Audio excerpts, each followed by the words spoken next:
Hello, ಎಲ್ಲರಿಗೂ ನಮಸ್ಕಾರ.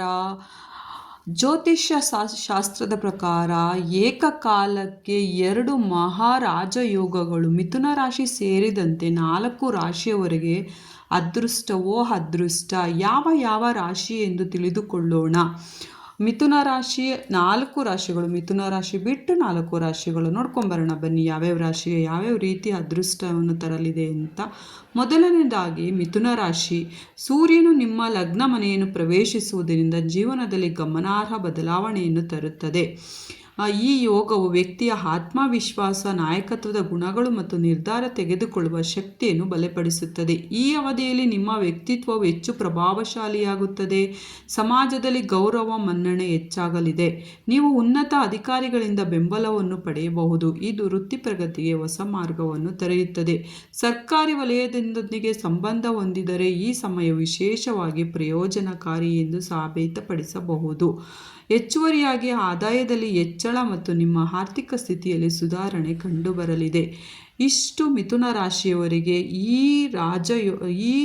ಇಲ್ಲಿ 4 ರಾಶಿಯವರಿಗೆ ನಡೀತಕ್ಕಂಥ ರಾಜಯೋಗದಲ್ಲಿ ಮಿಥುನ ರಾಶಿಯವರಿಗೂ ಕೂಡ ಭರ್ಜರಿ ಆದಾಯವನ್ನು ತರಲಿದೆ ಅಂತಲೇ ಹೇಳ್ಬೋದು. ಎಲ್ಲ ರಾಶಿಗಳು ಅಷ್ಟೇ 4 ರಾಶಿಯವರಿಗೆ ರಾಜಯೋಗ, ಸುಯೋಗ, ಆರ್ಥಿಕ ಅಭಿವೃದ್ಧಿಗಳನ್ನು ಹೊಂದಬಹುದು. ನೆಕ್ಸ್ಟ್ ರಾಶಿಯನ್ನು ನೋಡ್ಕೊಂಡು ಬರೋಣ ಬನ್ನಿ. ಸಿಂಹ ರಾಶಿ.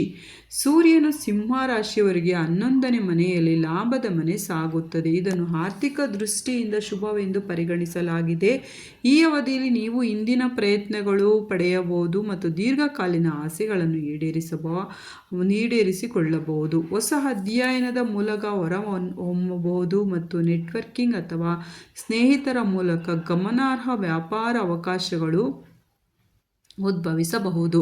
ಇದರಿಂದಾಗಿ ನಿಮ್ಮ ಆರ್ಥಿಕ ಸ್ಥಿತಿ ಬದಲಾಗುತ್ತದೆ. ನಿಮ್ಮ ನಾಯಕತ್ವದ ಗುಣಗಳು ಸುಧಾರಿಸುತ್ತವೆ. ನಿಮ್ಮ ಸಾಮಾಜಿಕ ಸ್ಥಾನಮಾನ ಹೆಚ್ಚಾಗುತ್ತದೆ. ನಿಮ್ಮ ತಂದೆ ಅಥವಾ ಹಿರಿಯ ವ್ಯಕ್ತಿಯಿಂದ ಬೆಂಬಲವನ್ನು ಪಡೆಯುವ ಸಾಧ್ಯತೆ ಇದು ಸಿಂಹ ರಾಶಿಯ ರಾಜಯೋಗ. 4 ರಾಶಿಯಲ್ಲಿ ಸಿಂಹ ರಾಶಿಗೆ ಬರಬಂತಹ ರಾಜಯೋಗ ಅಂತಲೇ ಹೇಳ್ಬೋದು. ನೆಕ್ಸ್ಟು ರಾಶಿ ಎಂದರೆ ಕನ್ಯಾ ರಾಶಿ. ಕನ್ಯಾ ರಾಶಿಯವರಿಗೆ ಈ ಸಂಚಾರವು 10ನೇ ಮನೆಯಲ್ಲಿ ಸಂಭವಿಸುತ್ತದೆ. ಇದು ವೃತ್ತಿ ಮತ್ತು ಕೆಲಸದ ಸ್ಥಳವನ್ನು ನಿಯಂತ್ರಿಸುತ್ತದೆ. ನಿಮ್ಮ ಕೆಲಸ ಅಥವಾ ವ್ಯವಹಾರದಲ್ಲಿ ಹೊಸ ಅವಕಾಶಗಳು ಎದುರಾಗಬಹುದು ಮತ್ತು ದೀರ್ಘಕಾಲದವರೆಗೆ ಸ್ಥಗಿತಗೊಂಡಿರುವ ಕಾರ್ಯಗಳು ಪೂರ್ಣಗೊಳ್ಳುವ ಸಾಧ್ಯತೆ ಇದೆ. ಸರ್ಕಾರಕ್ಕೆ ಸಂಬಂಧಿಸಿದ ವಿಷಯದಲ್ಲಿ ಯಶಸ್ಸಿನ ಬಲವಾದ ಸಾಧ್ಯತೆ ಇದೆ. ನಿಮ್ಮ ಸಾಮಾಜಿಕ ಪ್ರತಿಷ್ಠೆ ಹೆಚ್ಚಾಗುತ್ತದೆ ಮತ್ತು ನಿಮ್ಮ ಮಹತ್ವದ ಮೈಲಿಗಲ್ಲನ್ನು ಸಾಧಿಸಬಹುದು. ವೃತ್ತಿ ಪ್ರಗತಿಗೆ ಹೊಸ ಮಾರ್ಗಗಳು ತೆಗೆದುಕೊಳ್ಳಬಹುದು ಮತ್ತು ನೀವು ಹೊಸ ಯೋಜನೆಗಳನ್ನು ಸಹ ಕೈಗೊಳ್ಳಬಹುದು. ಇಷ್ಟು ಕನ್ಯಾ ರಾಶಿಯವರಿಗೆ ಈ ರಾಜಯೋಗ ನಡೆಯುತ್ತಿದೆ. ಕನ್ಯಾ ರಾಶಿಯ ಎಲ್ಲರಿಗೂ ಕೂಡ ಒಳ್ಳೆಯದಾಗಲಿ. ಕನ್ಯಾ ರಾಶಿಯಲ್ಲಿ ಹುಟ್ಟಿದಂಥ ಎಲ್ಲರಿಗೂ ಕೂಡ ರಾಜಯೋಗ. ನೆಕ್ಸ್ಟ್ ರಾಶಿ ಎಂದರೆ ಧನುರಾಶಿ.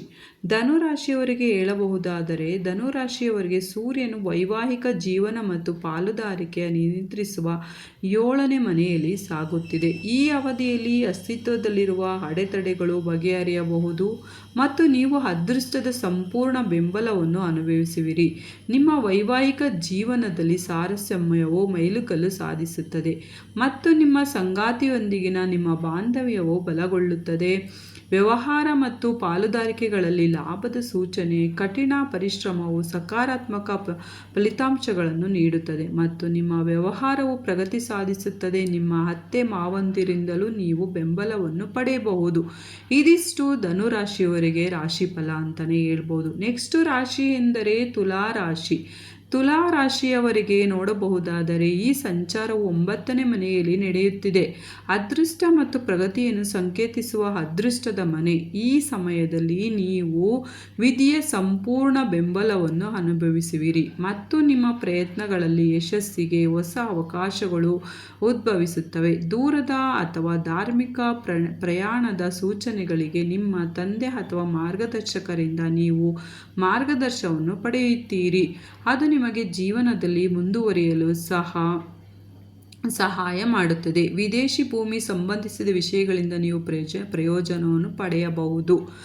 ಇದು ಎಲ್ಲ ರಾಶಿಯವರಿಗೂ ಕೂಡ 4 ರಾಶಿಗಳಿಗೂ ಎಲ್ಲರಿಗೂ ಅದೃಷ್ಟದ ದಿನ ಅಂತ ಹೇಳಬಹುದು.